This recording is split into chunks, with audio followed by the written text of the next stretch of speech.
Good morning, familia. Good morning, REC fam all over the nation.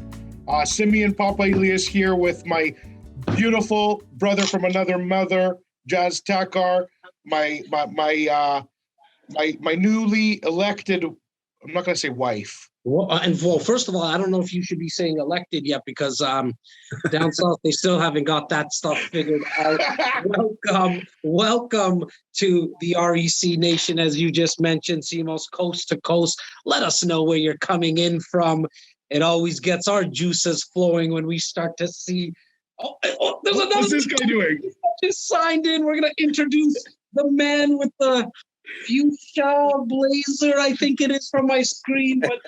But let's get this chat lit up, guys. Let us know where you're signing in from today. As I mentioned, it keeps our juices flowing. I mean, both Simos and I, Bobby, definitely our guest. We're so used to seeing eyes right in front of us and smiles and faces. So as you know, I think we're getting much better at Zoom.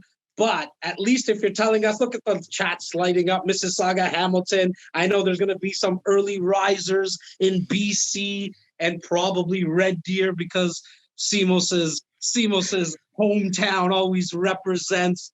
But wow, Simos, Bobby, do we ever have a guest? And Bobby, because you work very closely to our guest, why don't you do the intro to Alfonso Cuadra? Talk a little bit about what he's meant to you, man. Oh my goodness. I honestly, I don't know where to start with Alfonso. How about you start with buenos dias? Buenos dias. Mi amigo. ¿Cómo estás? Sí, señor. What's going on, Bobby? Oh man, I miss you so much. I've been talking to Laura all night long about I get to see Alfonso tomorrow. I'm so excited, my man. Woo! Good to see Jas. Good to see Simos. This is gonna be amazing. It's gonna be epic. No, Bob. So, Bobby, talk a little bit about what, because you've got an opportunity to see Alfonso hundreds upon hundreds of times. Listen to his story. For the attendees that are coming in right now, you guys are in for a treat of a lifetime. Don't take our word for it. Send us the messages afterwards. We are also going to leave time for Q&A. We're going to go back and forth for the next 25, 30 minutes, and then we'll jump into Q&A. But Bobby, talk a little bit about what the guest has meant to you, my man.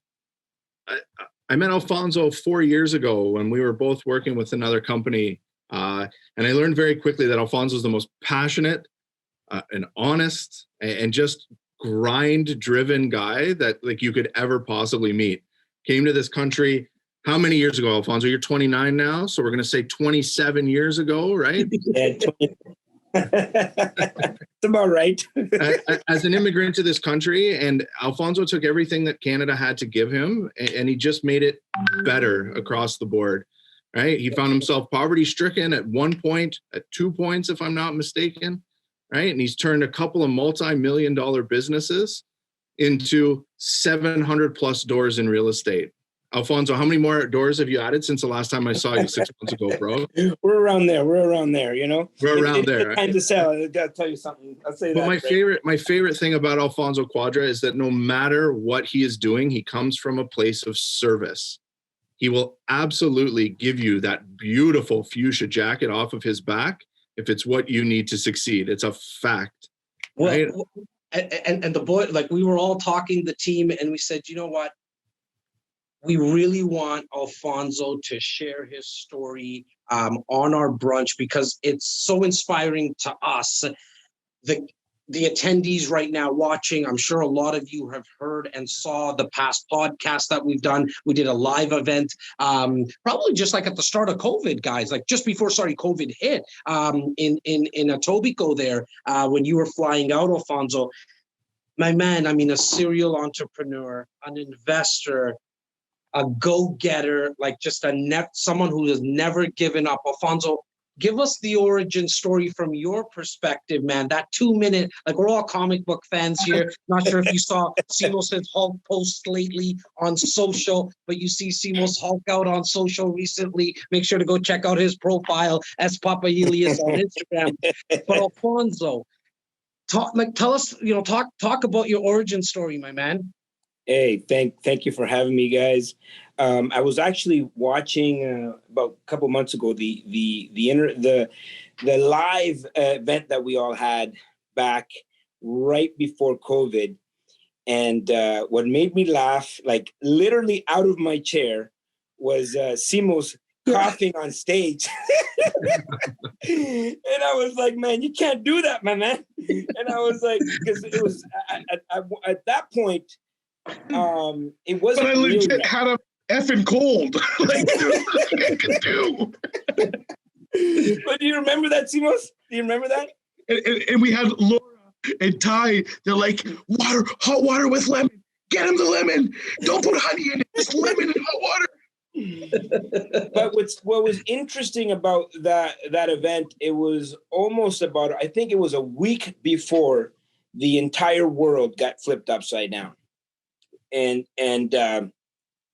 it was almost like we didn't know what was coming to us, because we were still very much lighthearted about it.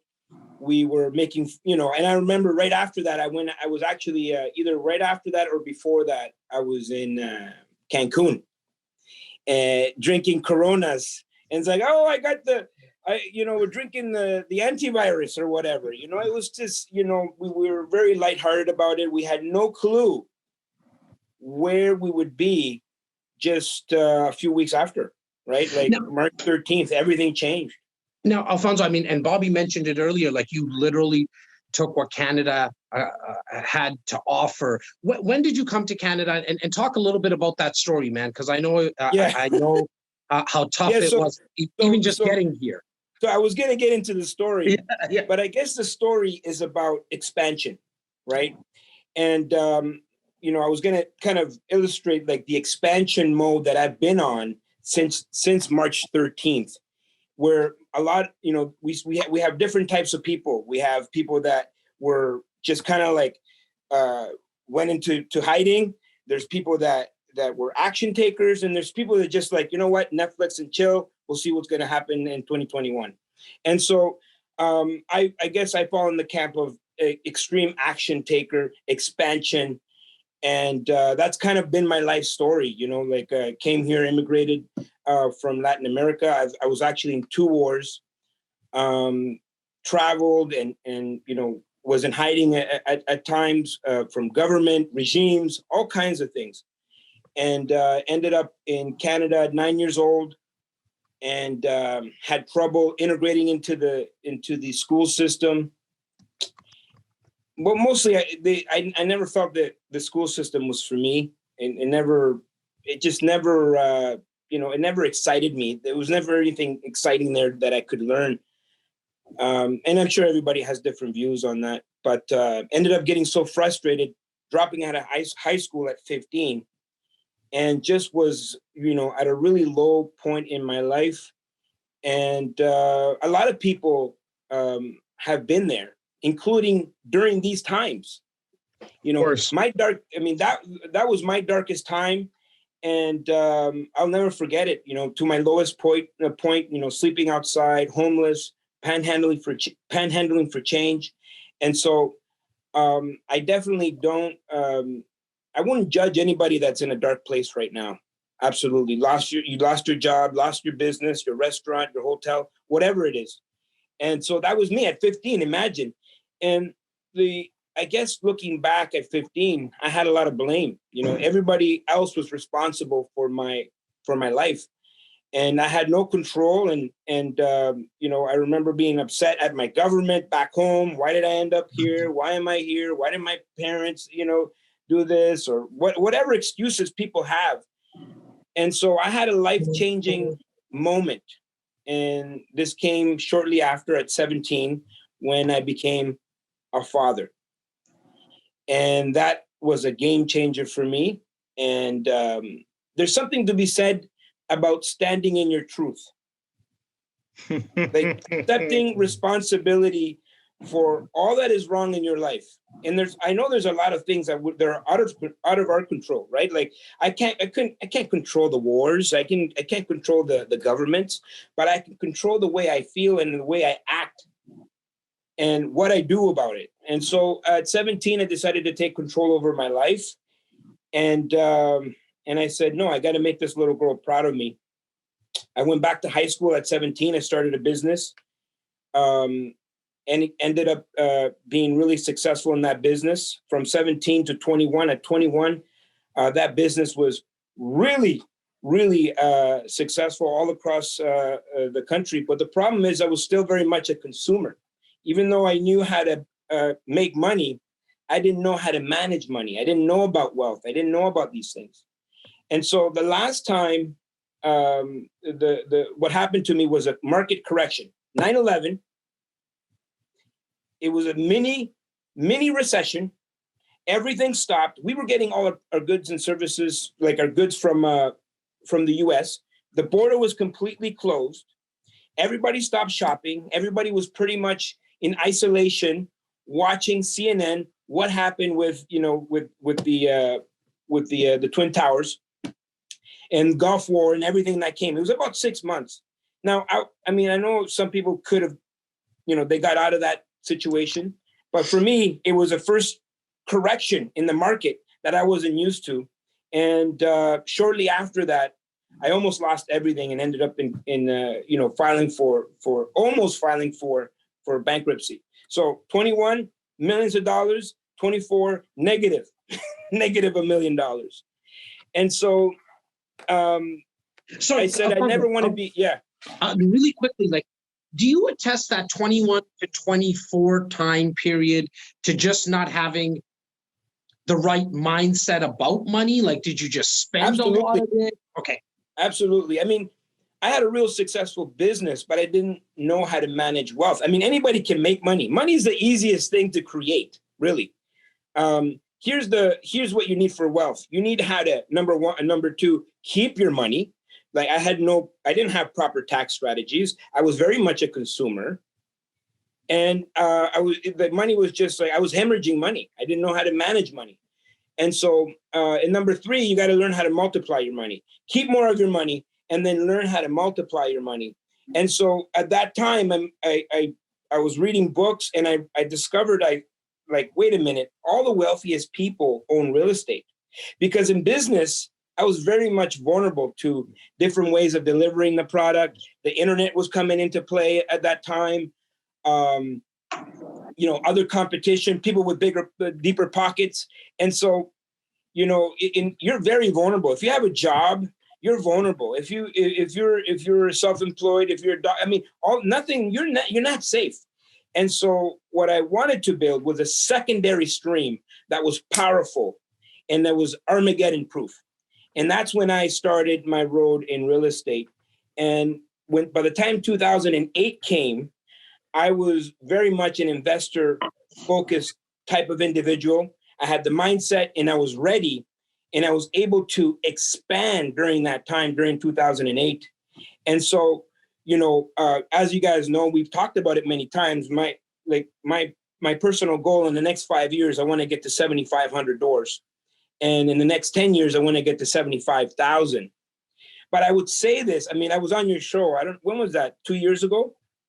Yeah, almost 2 years. I would say, I had this goal because number one, it excited me and it scared me at the same time. And that, as you guys know, that's a really good goal. But I didn't know how I was going to accomplish it. March 13th. All right.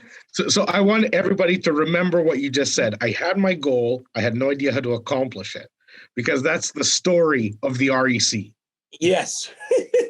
That is the story of and we're going to talk about that today. Yeah, so let today be a forum where we share real mindset, because entrepreneur has become a trend, a hashtag trend. Instagram. So I personally have lots of feelings about social media and about fake ass pretending. I think it hurts people more than it helps them. I think that's where inspiration goes, where you have to show off to keep up, and then you're actually hurting yourself because you're not focused on your business. But anyways, I want today, between Jas, between Bobby, between Alfonso, between myself, to share some of that mindset of where you're going to go exactly next. That's why I stopped you. I had a goal. Fuck if you knew how to get there, but you were going to figure it out. And clearly you did. So Yeah. please go on, because those are the stories that I'm Yeah. interested in hearing and I want to share too. Simos, thank you for bringing that up, because I want to make it clear it's not the goal that I'm after.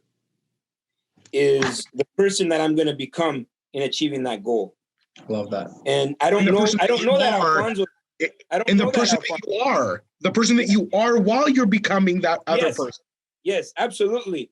And so I'm really intrigued about that part of it. You know what I mean? When I get there, it's just going to be one of those things like, okay, great. Like, that's a great accomplishment, but it's just the journey. Now, when I was on your show 2 years ago or whatnot, I really had no clue on how I was going to do that. And going back to the way kind of like how we started this conversation, March 13th. And I remember watching all the things unfold, and I just got goosebumps all over my body. Like, all over my body, I got goosebumps, and I'm like, I know exactly how I'm going to get to my 7,500 doors. And since March 13th, I've been on complete expansion mode. And then as this market is the way it is right now, this is exactly, and if you guys, this is timestamped. You can go back to March, the end of March, where I talked about what's going to happen exactly in the marketplace, where we're going to get the surge the second the lockdown is over. We'll get a surge in real estate. People will have this false sense of security. And then in 2021, we're going to really see massive opportunities. And so I've been on this massive expansion, and I know exactly how I'm going to get to 7,500 doors. Can you share a little bit about that, Alfonso? Like what's going to be, and I know we're going to go a lot into mindset, but I also want to give our viewers and listeners today some tactics on how you did it. But because you mentioned it right now, how are you going to get there? Well, I'll tell you this. I have a lot of friends that have malls, plazas, hotels, office buildings. They're in deep trouble. Part of their portfolio also includes multifamily. The only way they're going to survive is to sell off their multifamily in order to, put money together in order to make it to 2022. And so there's going to be massive opportunities in the marketplace if you can position yourself in a situation where you are in consistent contact with people with real estate. They will have to unload not all of their portfolio, but they'll have to unload either some or all, depending on the situation. Same thing in 2008. We weren't as affected in Canada, but the lending stopped. The money stopped flowing to multifamily. And so the only mortgages that were available were CMHC insured mortgages. And so this is 2008, going back to 2008. And so what I discovered was that their evaluation is different than how properties are evaluated in the marketplace. And so the sellers had no choice but to revert back to the way CMHC underwrites apartment buildings. And so this is a massive opportunity. I've been planning for this for my entire career. And so how am I going to go there? I've already lined up massive portfolios that are going to be liquidated in the next year.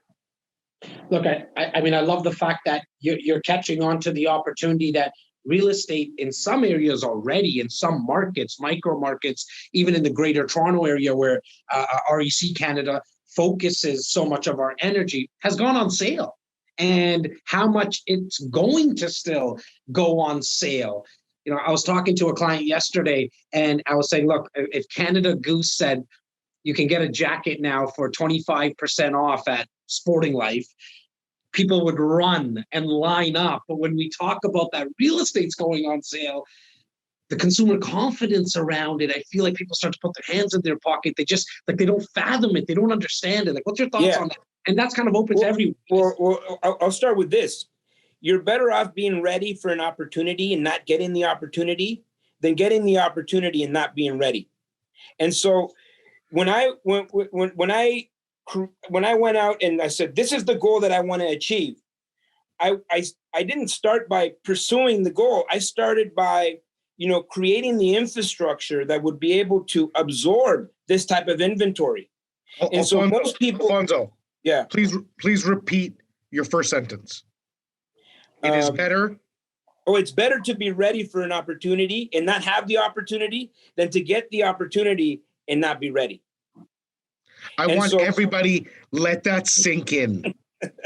because all that, what that means, if you're having a tough time somehow digesting it, is opportunity only is opportunity when you're ready to see it. Yes. When we talk about intention, when we talk about the law of attraction, it's nothing more than simply knowing what you're looking for. Oh, I put it out in the universe and it came. No, you were focused. You said, I want to look at multifam. Well, you're not going to see anything else because you're looking for multifam. All of a sudden they appear. Yeah. The universe is not orchestrating some kind of a plan for you or against you. It's you, bro. Well, it's all you. And this is not like, this is also backed by, let me phrase it like this. This is backed by science.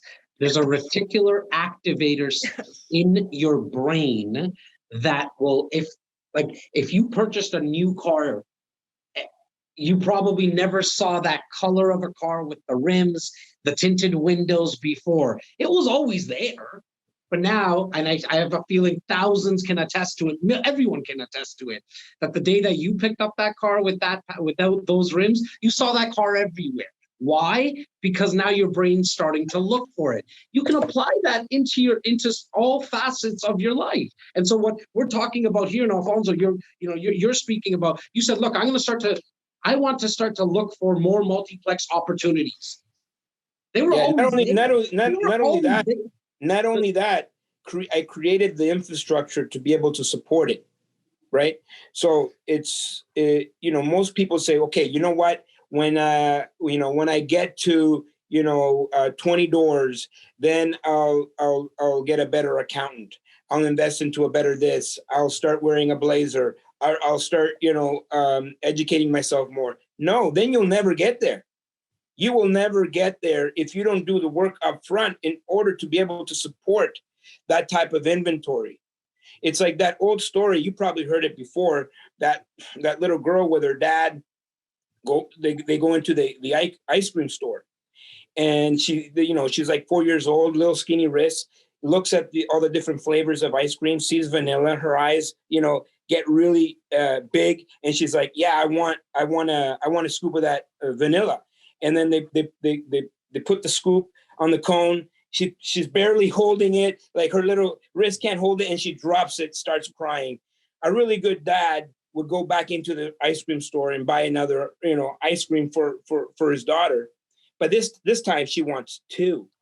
And so what kind of parent are you going to be to give her two scoops when she couldn't even handle one? Yeah. And so when Simos was talking about the universe, this is exactly what we're talking about. We're talking about everything will be presented to you as you need it and as you're ready for it. And so if you're not ready for it, if you don't go and do the work right now, how can the universe provide you multiple doors, whether it's 50 doors, 100 doors, 200 doors, 300? It really doesn't matter if you haven't prepared for it. It would be doing you a harm. Look, there's a reason that the teacher appears when the student is ready, right? Like the student needs to be ready. You spoke about, even if your intention is to get 500 doors, 75,000 doors, I still want to speak to somebody who's watching to trying to get their first door, right? Like, and exactly. The importance of that. Like, I'm a very ambitious person. I'm a very driven person, but my drive is not to get $75,000, right? I love that Alfonso's is because I'm learning and watching him do his thing. And so if I do want everyone to understand that you need to get at least one door. Like one door will change your life. Just the one door will change your life, let alone if you start to expand. How did you start to like expand from the 10th, like the 5th door, for example, or the 10th door, Alfonso? How did you start to expand into the 700 that you have now, man? Well, it comes back to expansion. Are you in consistent expansion or contraction? Here's the thing. You can't do both. You cannot expand and contract at the same time, right? I come from a very modest background. Latin America, we were not wealthy. We didn't learn about wealth. And so the second I started to learn about it, my mind started to expand. But here's what happens. People are either afraid of judgment, so they won't try. They won't declare it because people will say, oh, there's something wrong with declaring what you want, right? In the world today, it's like, people are so afraid of judgment, and that's what stops most of the people. And so for me, every time I have those feelings of contraction, and I get them all the time. Sometimes I have to wake up, keep focused on where you're going, right? It's okay to get into your poopy place. That's all right. We're not blaming anybody for feeling the way especially during these times. Just don't feel stay scared there for too long. Don't stay in the poopy place. It's not a matter of not getting into the poopy place. Everyone does. I don't care how inspiring someone is and motivating somebody. It's how fast can you get out of that poopy place is going to be the game changer. Changer. What I realized when I got to I grew quickly. I went from one door to probably close to 50 within a very short amount of time. And what I realized is like, whoa, I can do this. And so what I started to do is I started to reach for people that were where I wanted to be. Because what I realized is everybody around me had this similar portfolio. And I said to myself, I can't listen to these people because this is what happens. When you get to the 5th door or the 10th door, you have a false sense of security. And now you start to conserve. You go into, protection mode. Like, I don't want to lose what I worked so hard for. And that will destroy your business. Now you'll get to, someone that has 5 doors and 10 doors can live a really good life. There's nothing wrong with that. But you have decided to conserve. You're in contraction now. If you're not growing, you're dying, right? And so you owe it to yourself. Every single person that is listening to this program right now, you owe it to yourself to see how far you can take this thing. And that's kind of the responsibility that I take on, where it's like, I'm not only doing this for myself, but I'm doing this for all the people around me that have put their belief in me and said, you know what, that guy, Alfonso, if he can do it, like I can do it too. And so I carry that responsibility every single day. I think, Alfonso, that's the big difference. And again, I'm gonna say this from the bottom of my heart. Entrepreneurship at this level is not for everyone. It's not for the faint of heart. It's not for the faint of heart. And I'll say, like, you put goosebumps on my arms just now because I identify with what you're saying so much.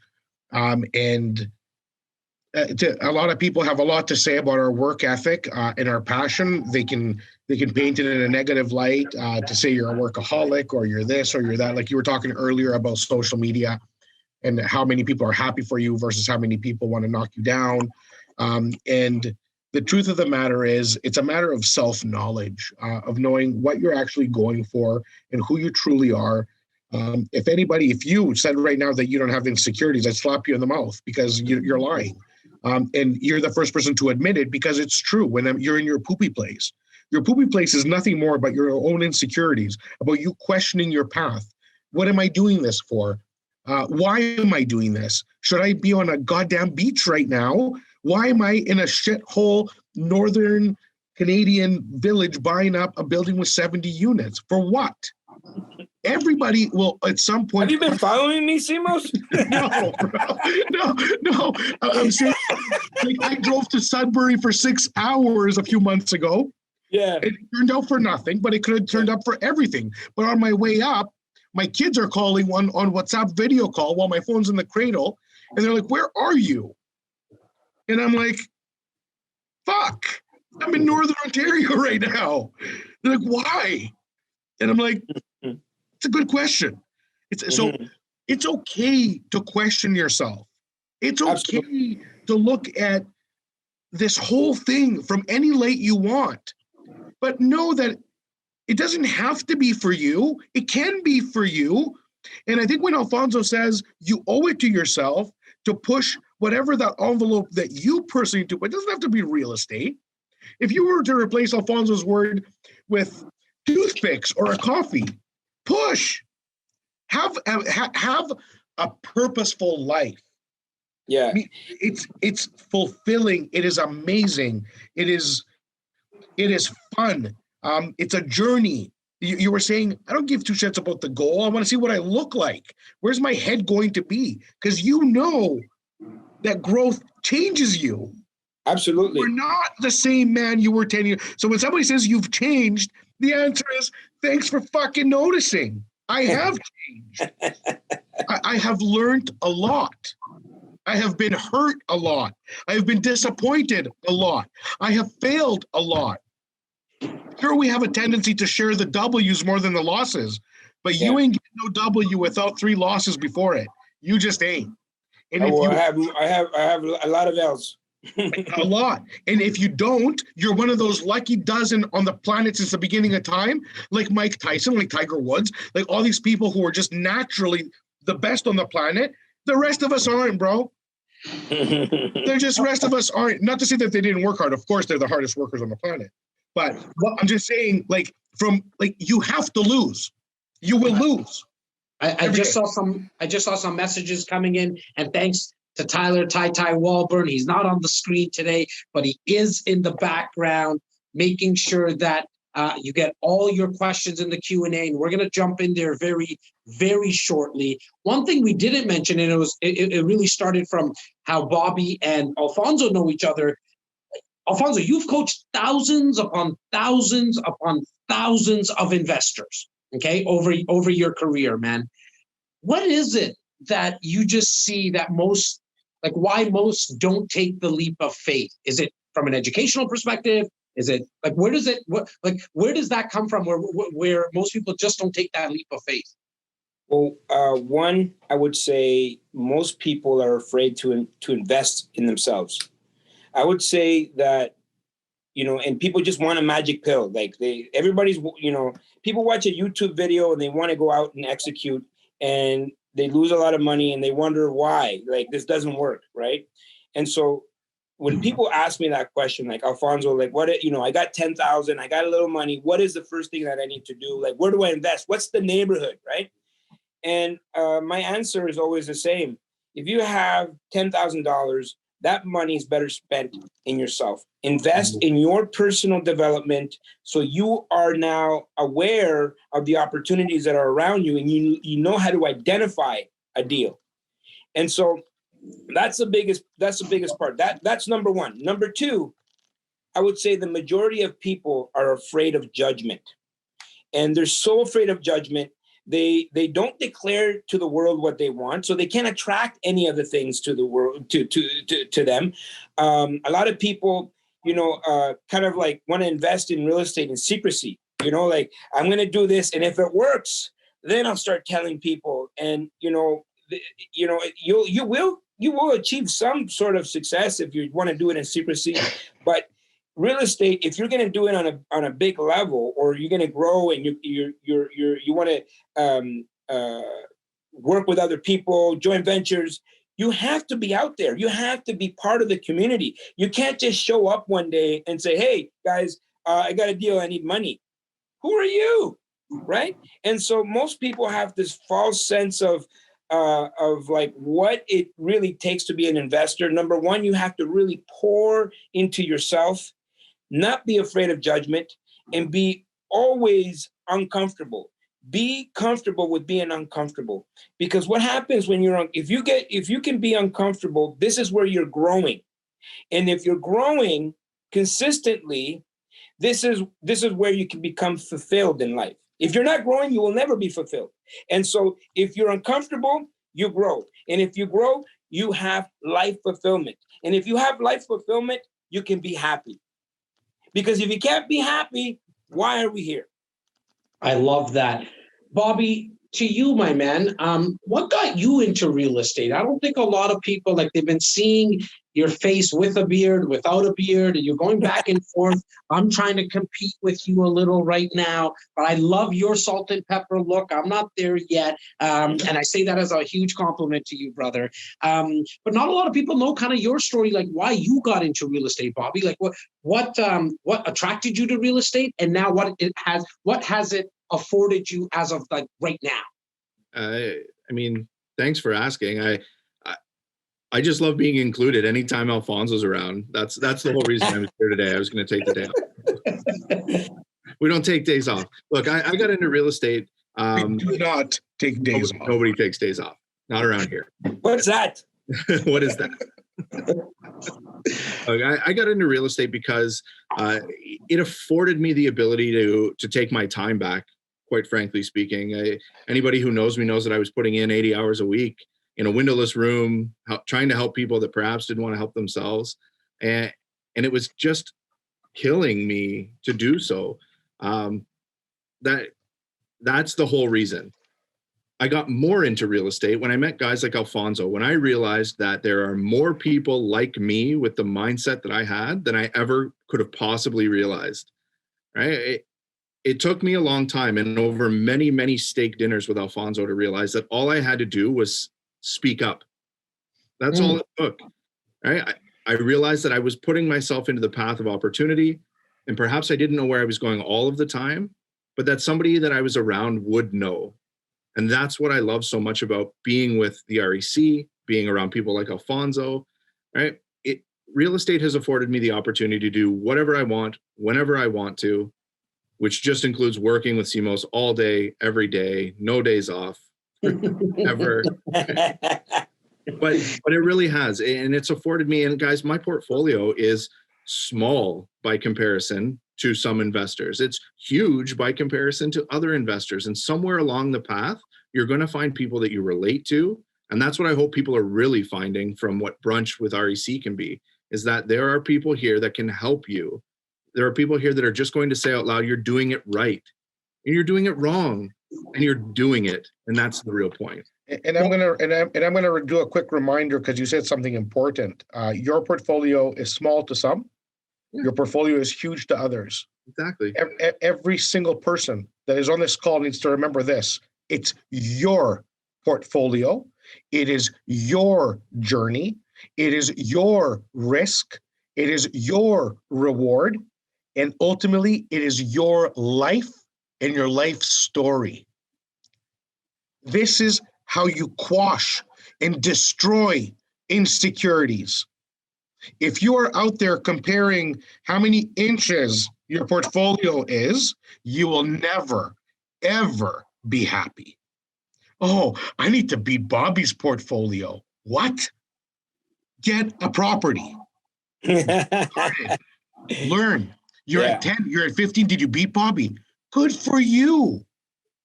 But you didn't beat Bobby. You just got your 16th property. Yeah. Change your nonsense mindset if it exists. That's a good point. It's liberating.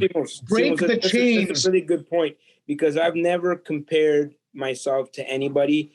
I'm simply in competition with myself. And all I know is that I can always better my best, no matter how good and how great I think I am at the moment. I'll take the moment to celebrate a little bit, And then the next day it's like, let's get to work. Let's get to work. Yeah, look, I think what a lot of investors, when they're starting out, what we hear a lot of is, okay, I want to look at a multiplex. I want to look at a pre-construction condo. I want to look at a duplex, triplex, a mortgage investment, a land development deal. I want to do it all. Yeah. I think what you've done really well, Alfonso, at and what we're accomplishing in our own personal portfolios before here right now, and the thousands of investors that we've now come across, what they do well is they focus in on one strategy. That does not mean, in my opinion, that you don't get educated on all the strategies, but then pick one. Pick one and be the expert in that. And so what you've done is really in the multifamily, and correct me if I'm wrong, but like in the multifamily realm of investing, because now you eat it, you sleep it, you breathe it. That's all that you become the go-to person. It's why you're here today. Like one of the reasons you're here today, because like we know that like if you want to get educated about multifam investing and how somebody did it and how they have 700 doors and getting to 75,000, like you're the expert at it, right? And so I think to anybody who's watching right now, and it can be so overwhelming, like you can go to an event and there's like 67 opportunities. Where do you start? What feels good for you? Like what strategy feels good for you? And then just go in on that. And so if you choose multifamily and a pre-construction comes into your world, just put that aside, shelf it. On the flip side, if you choose pre-construction because of the advantages and whatever, and you feel more comfortable about that, when a multifamily comes into your world, shelf that for a bit. Like that's how you get started. Because I think we all get that question, like, where do I start? Start with what you feel most comfortable about. And then don't be all wishy-washy all over the place, because then that now becomes your intention. And now your results that you get back from the universe are just as wishy-washy. And typically, typically the confusion, Jas, comes though from that. What are other people doing? So when we say put blinders on, because you've said this a million times, put the freaking blinders on. Focus on yourself and your capacity and your risk tolerance. Whether it's pre-construction, an income property, a basement suite addition. Whatever, depending on where you are in your path. Right now, I have $35 million of commercial real estate listed and actively transacting. 80% of you on this call, it's not for you. So don't listen to my nonsense when I'm talking about those, because it doesn't apply to you. You're wasting your time. Opportunity will not be seen there for you because you have 50K, 100K, 20K. But if you look in your space, you're going to find 1,500 opportunities. Blinders, focus, educate, invest in yourself, like Alfonso was saying, mash the result. And there's a reason why horses wear blinders, right? Because if they didn't, they would look this way, they would look that way, and they would mess up the race, right? They wouldn't finish. They would never be able to finish. And so what I learned earlier on is that even though there is massive opportunity out there, like there's always opportunity, but not every opportunity is a good opportunity for me. For example, right now I'm trying to slim down, right? I need to maintain my sexy. We can if tell. Someone were to offer, Alfonso, we know, we can see it. You look great, bro. If someone were to offer me right now a delicious apple pie with ice cream, that would be a really great opportunity. But that opportunity is not an opportunity for me at this point in time. And so you need to identify that what's good for you and what's not good for you. Even though it's really good, it's a great opportunity, you can make a lot of money, but is it going to take you away from where you're going? So guys, we're going to jump into the Q&A, like really. Jazzy, I wanted to just mention the stats. You prepared some wicked stats. How can people get, are you presenting them or are you texting them? No, I think for today's conversation and great reminder, that's why there's more than just one of us. I want to make sure that if you want the Greater Toronto Area stats, the high level of the GTA, but then also the micro stats. So if you're in Richmond Hill, if you're in Oakville and in Burlington and in Durham and Mississauga, we have it all packaged for you. All you have to do is text the word stats, STATS, to 647-372-0126. Text the word stats to 647-372-0126. We're going to jump into the Q&A, but just before we do that, as we were talking about putting out intentions, and we do it very naturally on a daily basis by ourselves and with our network. I think it's for all the viewers right now, start putting out in the chat group right now your intention for 2021. Yeah, buddy. I want you to put it out there. It starts like this, guys. It just actually starts like this. Put it out to the world right now, because somebody who's watching in Vancouver might just be like, oh my God, that was my intention as well. Let's connect.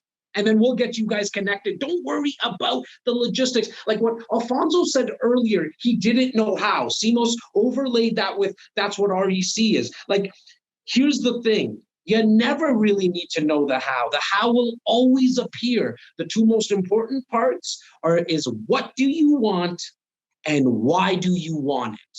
Because when things get tough, it's the why that's going to get you through it. The what is going to be the intention. Put it out in the world right now into the chat. What is your intention? I'll get started right now. Alfonso, I'm not going to correct you because I think your intention is 75,000. Jazzy, what was Simon? Let's do a throwback to one of our greatest mentors, our late partner, Simon, used to talk about the bus. Get on the bus. Yes. So you will find your seat. So get on the goddamn bus. They're coming through already, currently getting a license in real estate in Durham. Well, you've got a couple of good, handsome-looking gentlemen. I'm talking about myself and Simos, this one, Bobby and Alfonso, that run an organization in real estate. I think it was Rias. If I mispronounce your name, I apologize. You're getting your license. Once you get your license, come on over, give us a call. We'll get you connected with the rest of our organization. You'll be talking with Bobby Puim. I'll put out my intention first. My intention, I have two boys, a 7-year-old and an almost 5-year-old in 2 days. My intention from the start was to get them 10 properties each. Right now we're at 8. I'm going to get them 10 properties each. That's Jazz's intention. Simos, I want you to put out your intention, and then over to you, Bobby, and then we'll jump into the Q&A. My intention right now at this point of my life is 100% surrounding my health and prioritizing my mental game and upping my mental game. So I'm doing...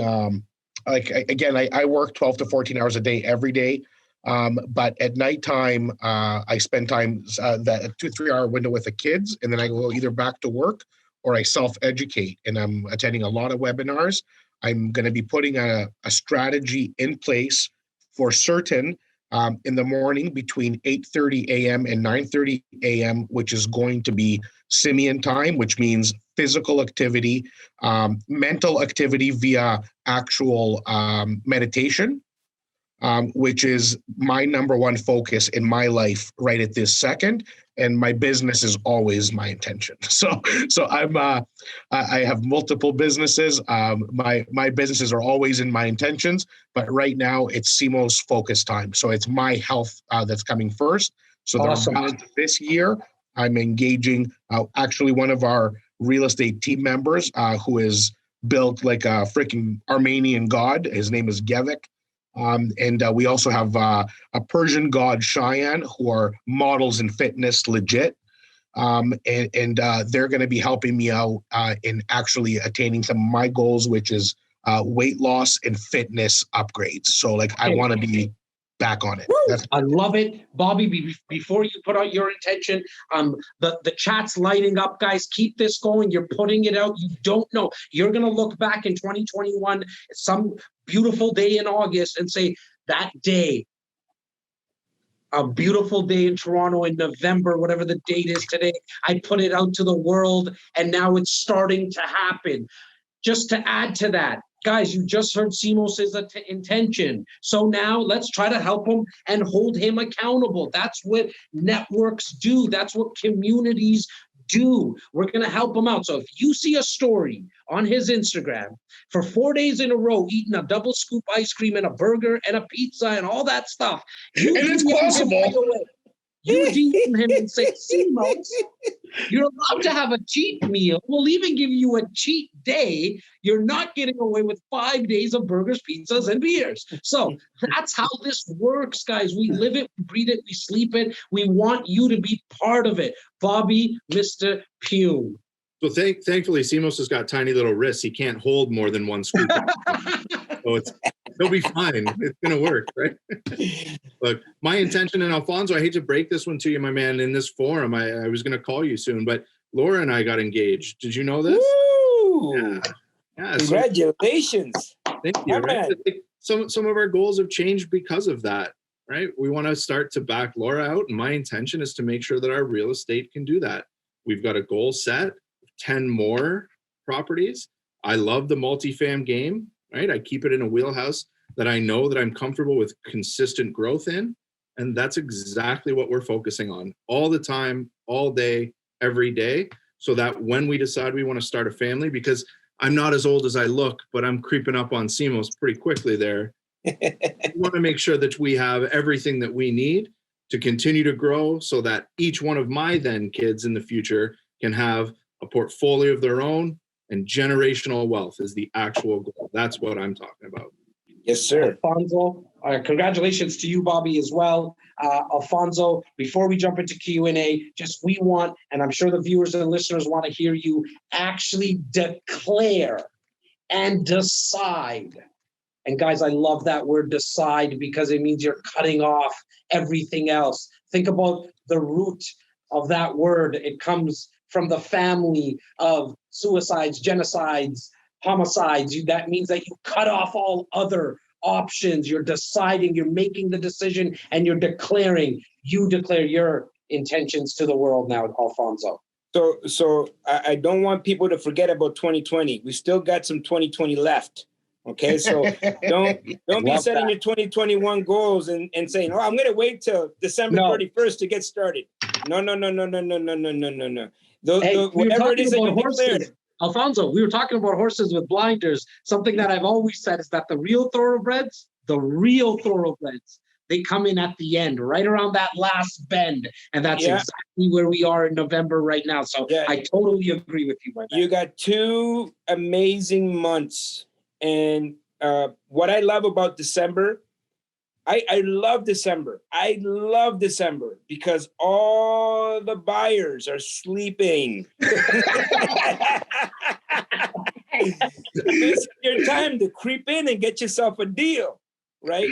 So from now till next year, what I'm looking for, here's the key word: cash flowing, profitable, 1,000 more doors. At least between 5 to 6% cash on cash return, right? Because you can set the wrong intention, like the guy that was the car sales guy that wished he was selling imports and woke up one day in China selling Ford products, selling Ford cars. You can send that, you can create an intention and you might just get that, but maybe not the way you thought you would get it. So the detail is very, very important, right? So I want 1,000 more doors, and they need to be cash flowing doors between 5 to 6. Well, I would say 5 and up.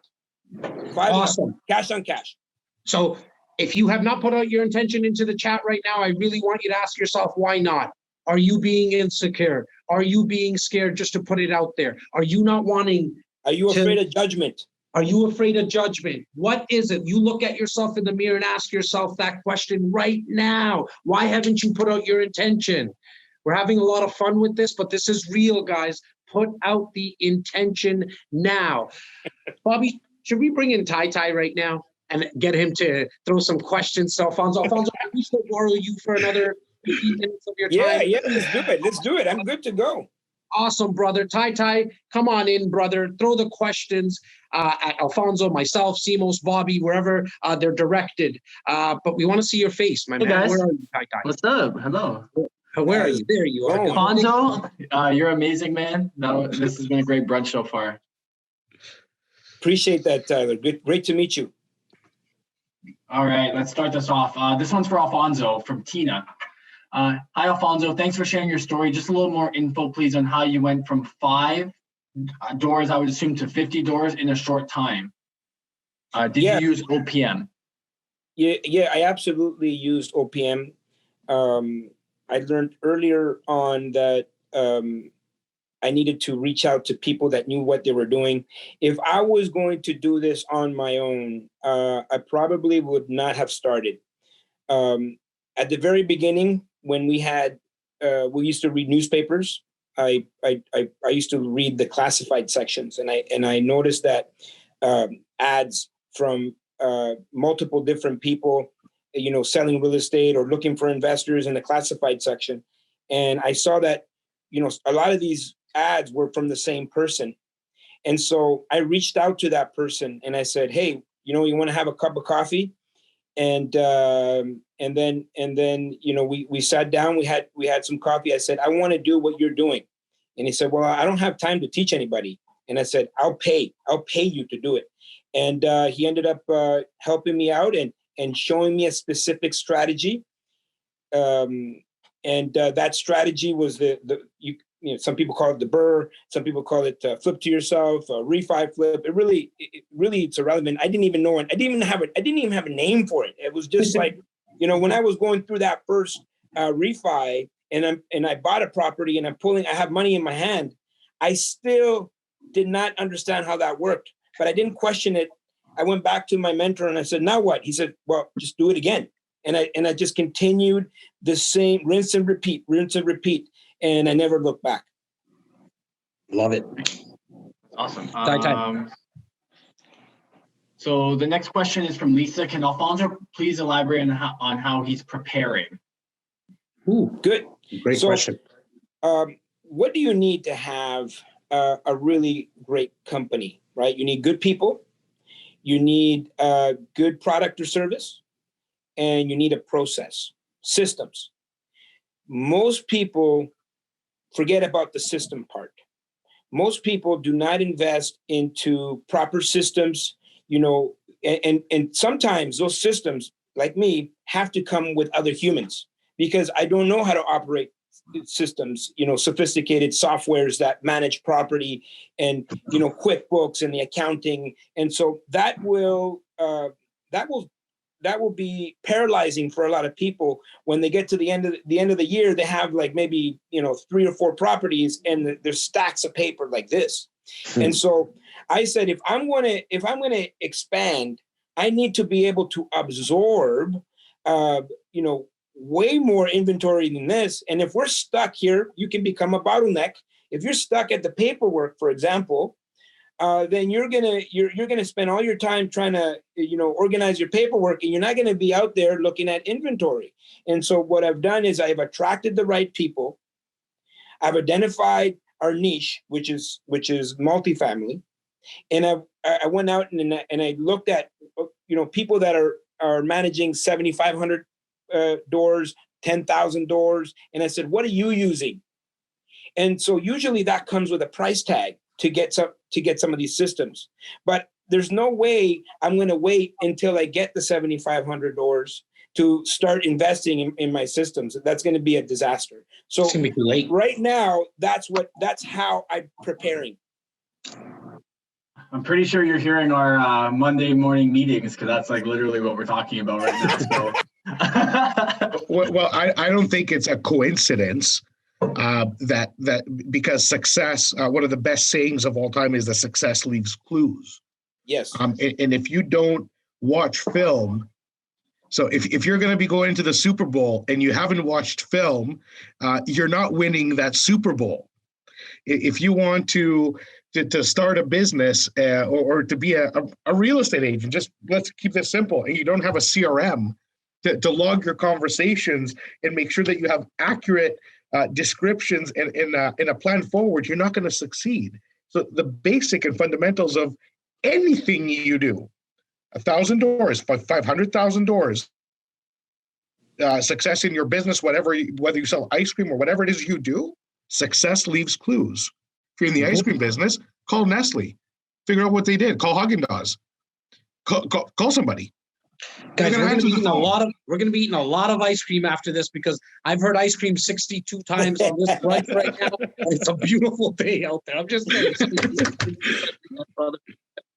Yeah, so what Simos is saying is absolutely true. Success does leave clues, and a lot of people starting out, they want to. It's called the 6 hat syndrome. They want to do all the roles. They want to manage. They want to, look for properties. They want to do the accounting. They want to be the cleanup guy. They want to be the renovation guy.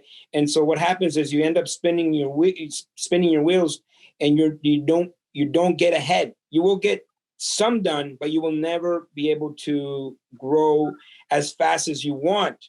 Now, for me, luckily, I'm not skilled in these areas. So I really look for professionals. I look for people that are skilled. I attract them. And this is what I always tell people. Success is simply all about finding the people that play at the things that you have to work hard at. And so if you have a hard time with numbers, why are you playing with numbers? There's somebody else that loves numbers. We have a girl here at our office. Like she is a superhuman, her mind is like a computer, and she has like a photographic memory, and she, like, her favorite thing to do is just input data, input numbers. And it's like, perfect. Find one of those and like let them go. Let them do what they love, right? It's the art of delegation, right? If you can figure out what you are best at and let others handle what you have a hard time doing, as you mentioned. I mean, personally, in the last 2.5 years, I haven't touched a computer. I actually forgot now how to really use a laptop or even a computer because I wasn't good at it. I still type like this if I have to. You know what I mean? But I'm a lot more not only efficient, but I'm a lot more effective now because I have everything I need to do on a phone. It's a lot more of this stuff that I feel a lot more comfortable. It's really my passion. And so I love what you talked about there. Like, find the people. Like, there's people who love data entry. There's people who love just making phone calls all day. I mean, Tyler is a great example of that. Tyler came into our world wanting to be an actual real estate agent, going out, showing properties. And 2.5 years in, he looked at us and he said, there's no way I want my life to look like Jas's or Simos's. No way. You know what I would love to do? Yes, Joe, Tyler does rock. Guys, what I would love to do? I would love to have a setting where I'm 9 to 5, 9 to 10 to 6, whatever it is, where I can just speak to people, call people. He likes to speak to the Joes and the Arts and the Tinas of the world and just have a conversation, see if they need anything. And because that intention that he put out, we reverse engineered that role for him, right? And so for whatever you're not good at, find someone that will, because to Alfonso's point, you'll be able to expand a lot quicker. I just really like talking. So me being able to speak with people every single day is perfect. Tyler, just as an FYI, I was speaking to Paul and Isabella Grabowski yesterday. Yeah. We had a little check-in, and they stopped the conversation, and they said, I want to say this. Obviously, you already know this. They go to me, but to come out of my mouth, Tyler is our favorite member of your team. And I was Thank you, guys. Whatever that's supposed to mean to me at this point. I was like, do you want to talk to Tyler, maybe? Tyler spends a lot of time with me. That's Tyler telling Paul to say that, because then... Yeah, it's like, make sure to say good things about me, Paul and Isabella, to Simeon. No, they did. They did. They wouldn't stop telling me how amazing you are. So hold on, your head any bigger. Tyler, what do you think about Ottawa? I like Ottawa. Honestly, I like Ottawa. I've been once. I've been once in the winter. It was really nice. Come up here, man. Bobby, get this guy. I'll take the via there. I'm gonna kick him off. Bye, Alfonso. See ya. It's okay. Ty, throw the other questions at us. Okay, so next question is from Carrie Ann. And by the way, Tina, thanks so much. You guys all have a Tyler in your life. Literally, call me, text me, and I will help you out. So you have me in your life. Just use me. So the next one from Carrie Ann, you just did my first real estate purchase of a pre-construction. Wondering what would be a good next step purchase, considering the blinders and focusing on one area. Should I continue in pre-construction or in turn, maybe potentially diversify and look at another option? The question is for who? Well, you know what? I think maybe we can all whoever, open discussion. Okay. I It really personally know depends. It depends. Yeah, I would say it depends on your goals and your time availability, right? Pre-construction is a really great investment. You know, it's very passive. And if you are busy pursuing, and your career and that brings you fulfillment, this just becomes another stream. Like, it's very passive. And as long as you are engaging with people like Simos and Jas and Bobby and Tyler, they're going to guide you in the right way.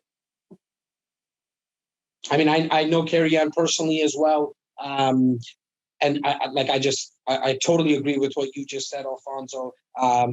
Pre-construction, I think in her life is one of the best strategies because she wants to pursue her career. And with the fact that with a pre-construction investment strategy, you're able to put that down payment down over a 4-year period, on top of the fact that you don't need to get a mortgage until closing, it gives you flexibility, right?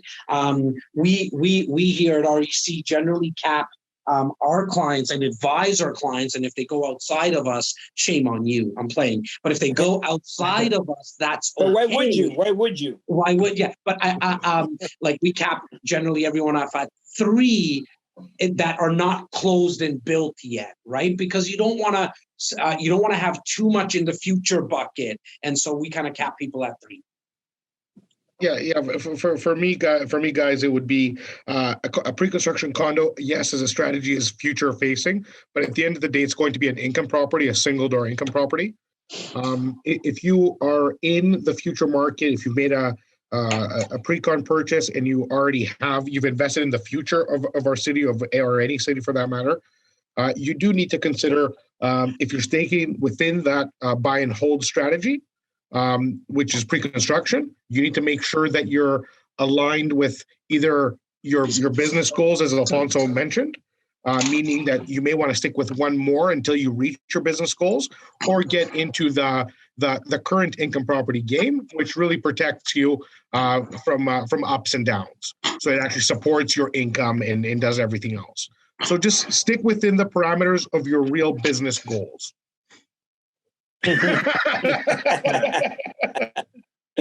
Nice. All right. So the next question here is from Julia. So I'm finding the biggest hurdle right now is deciding if I should incorporate or not. Getting different answers from different people. And I know it depends on what my goals are, but also being told it is hard to get mortgages if I am incorporated. So what do you guys recommend? I can start that one. Yeah, it's true. Depending on the product that you're looking for, what type of multifamily are we talking about, right?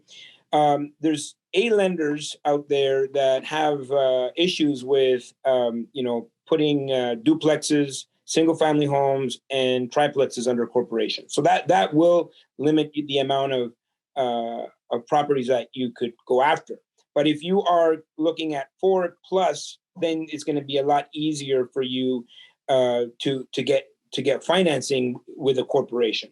Now, the question that she's asking is really a question that she should be having with her accountant, right? Because it's really individually based. And for me, everything that I personally do is under a corporation because that's the advice that my accountant has given me, and they have a structure. And so I'm working with really qualified people that know more than I do.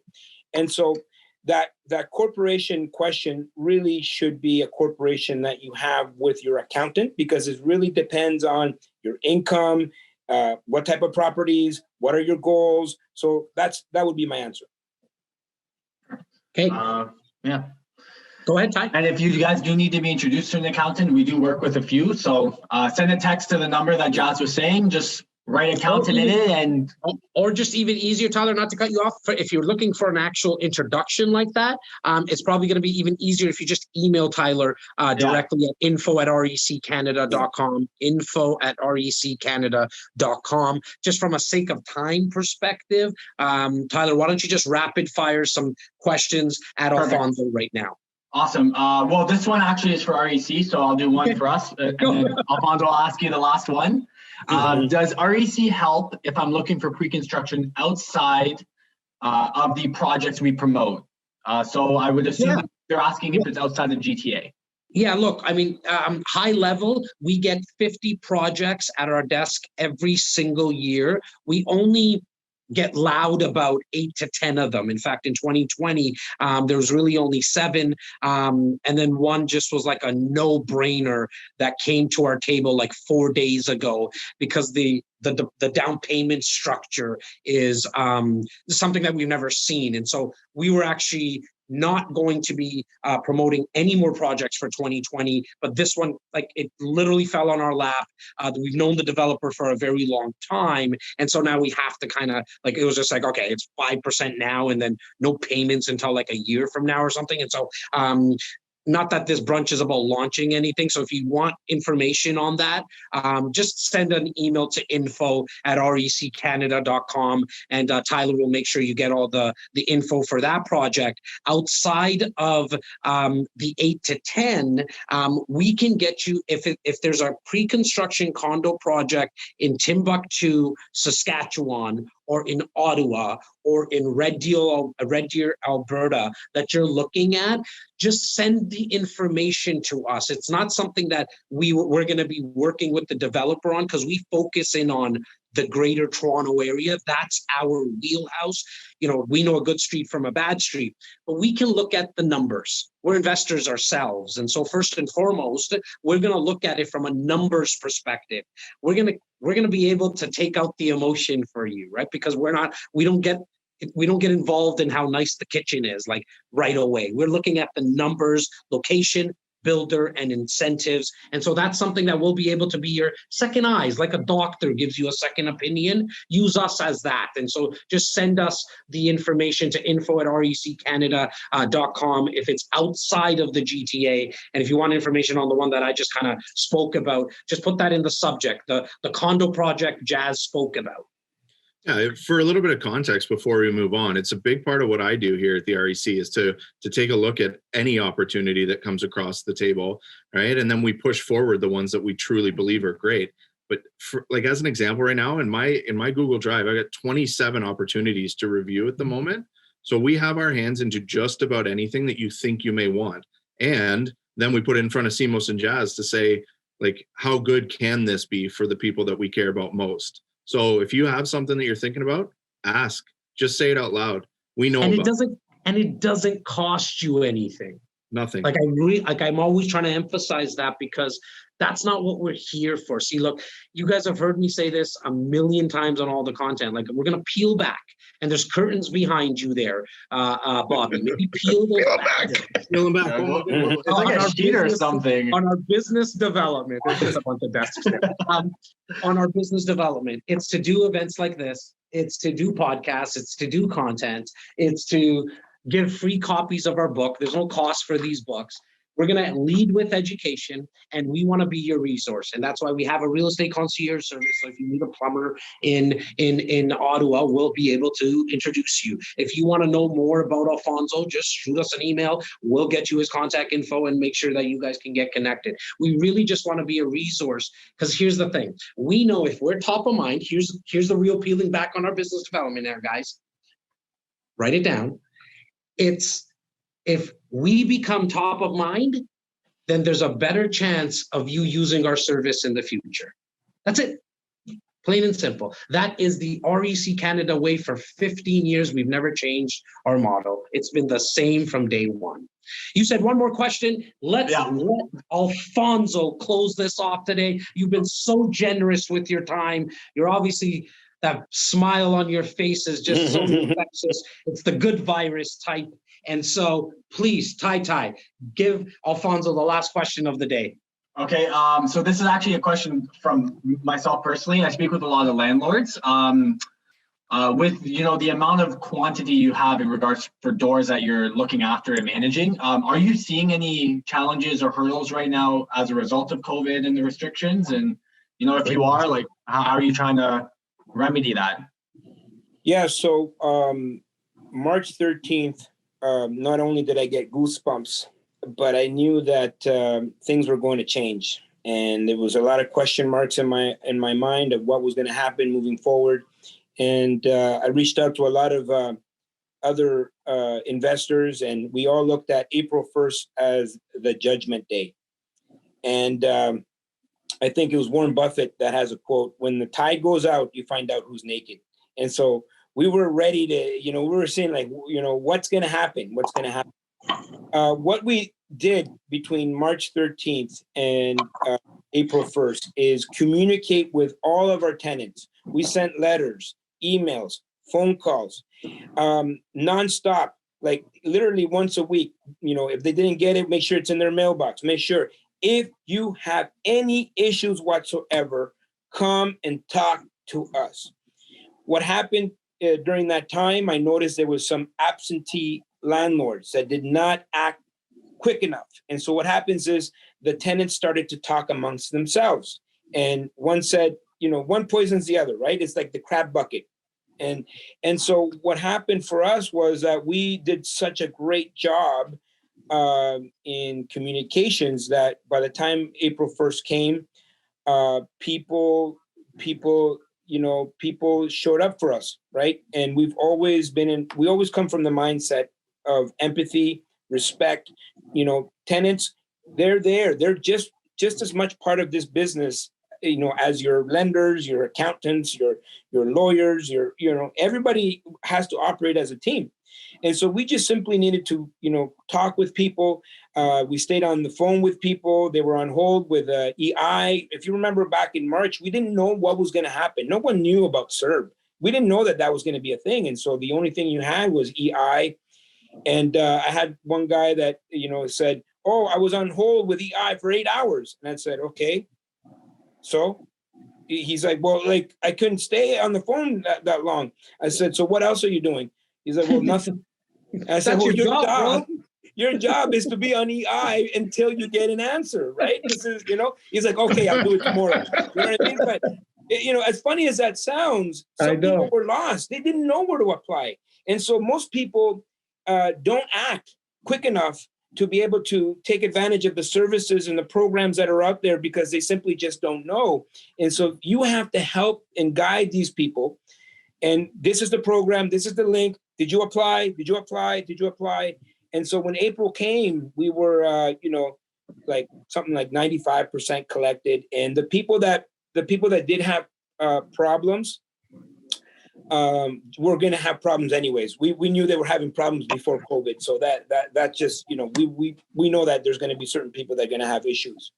And so in hindsight, if I could give anybody advice moving forward, and I'm going to use this as case studies when I teach property management, is just simply like the communication, the empathy that you can have with people will pay dividends when, by the way, people don't have to pay your rent, right? By law, they do.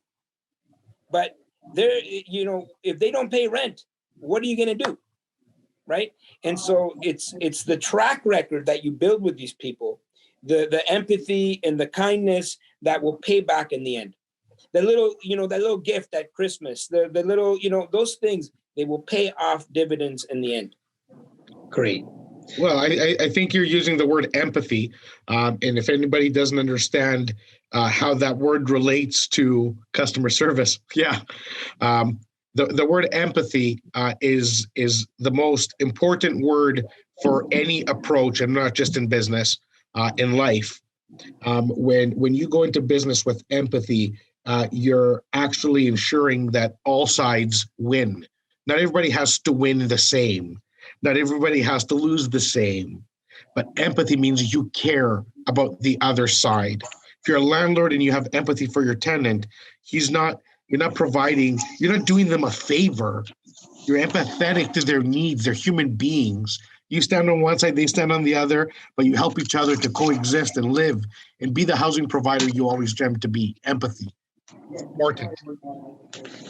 Yes, sir. All right, guys. Alfonso, once again, we love you, man. Thank you. And I hope everyone got a lot out of today's brunch. I know we went very high level mindset, but we just felt like it was the time for it, and there was no one better than you to share your story and kick all of us a little bit in the you know what. And so we appreciate you so much. Thank you. I so appreciate much you guys too. I appreciate you guys content. too. Bobby, especially, really great to see you, my man. Man. I miss you. We were on the road like literally every weekend together. It was just like really incredible times.